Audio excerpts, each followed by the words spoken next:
అందరికీ నమస్కారం. పోయిన భాగంలో మనం లలితా త్రిశతి నామాలలోని 259వ నామం యొక్క అర్థాన్ని తెలుసుకున్నాం. ఈ భాగంలో 260వ నామం యొక్క అర్థాన్ని తెలుసుకుందాం. అస్మద్గురు దివ్యచరణారవిందాభ్యాం నమో నమః. అశేషజనమోహినీం అరుణమాల్యభూషాంబరాం జపాకుసుమభాసురాం జపవిధౌ స్మరేదంబికాం. శివాయ గురవే నమః. శ్రీగురు పదాంభుజములకు సభక్తికమైన ప్రణామాంజలి సమర్పణతో లలితా త్రిశతి నామ సంఖ్య 260.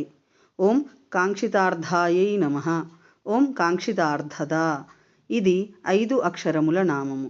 ఈ నామముతో మనము అమ్మవారికి సభక్తికముగా నమస్కరించుచున్నప్పుడు ఓం కాంక్షితార్థదాయై నమః అని పలుకవలెను. కాంక్షితార్థద ప్రాప్తమైన వస్తువుల అందు సజాతీయమైన ఇచ్ఛ కలిగిన వారికి కోరినది ఇవ్వగలిగినది అని అర్థము. కోరికలు విషయభూతములు కావున కాంక్షితములు. ప్రాప్తమైన వస్తువుల అందు సజాతీయమైన ఇచ్ఛ కాంక్ష అనబడును. తత్కాంక్షాగోచరములైన వస్తువులను ఒసగునది కావున పరదేవత, పరమేశ్వరి, పరాభట్టారిక, జగన్మాత, పరాశక్తి శ్రీ లలితామహాత్రిపుర సుందరీదేవి కాంక్షితార్థద అని పరదేవత కీర్తింపబడుచున్నది.